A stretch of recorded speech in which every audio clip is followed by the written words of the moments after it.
आज आसतु कदली मंजार गोटे बढ़िया सुआदिया रेसिपी बनैबा। फास्ट कदली मंजा गोटे छोट पीस खंडे नहीं ताकू फास्ट छड़े दबा। छड़े दे सारा परे ताकू छोट छोट करी काटिबा। आ कदली मंजा तो समस्ते जानिछन देह पई बहुत भलो आ देह पई बहुत भलो आ टेस्टी भी लगे आ समस्ते गाँ ठारू टाउन पर्यंत समस्ते ही भल पाती खाया पई। ताकू फास्ट तार राप 2-3 राप काटिदेला परे छड़ेदेला सारा परे मु ताकू किछि राउंड राउंड करिक काटि देउछि।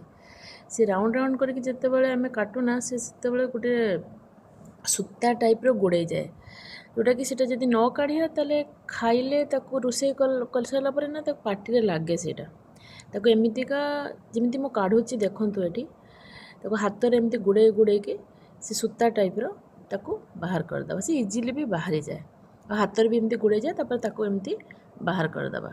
एमिति राउंड राउंड करिकरी पूरा आमे मंजा पीसटा को कदली मंजार पूरा पीसटा को मु काटि नै एठी आउ गोल गोल काटि सारा पर ताकू छोट छोट करिकरी गुटे आलू देइकरी ताकू मु सिझे देइछि। ए सिझेइकरी टिके बेसी क्वांटिटी रहउछि कारण हमरो 2 जण फैमिली मु सेत में ताकू अधा बनेइबी बड़ा कदली मंजार बड़ा आउ अधा मु ताकू सिझा रखिदेबी काली आउ किछि बनेइबी।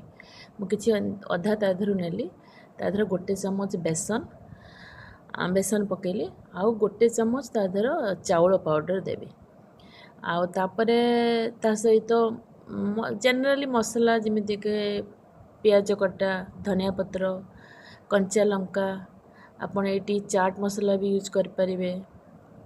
स्वाद अनुसार लुण लंका मुझे किसी अदा रसुण जीरा मिक्स रो पेस्ट टिके देइछि देखि ताकू बढ़िया से ताकू आमे गोळै दबा।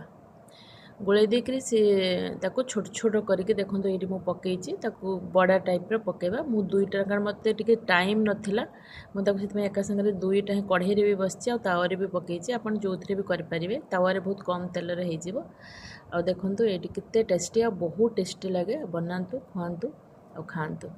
Bye bye.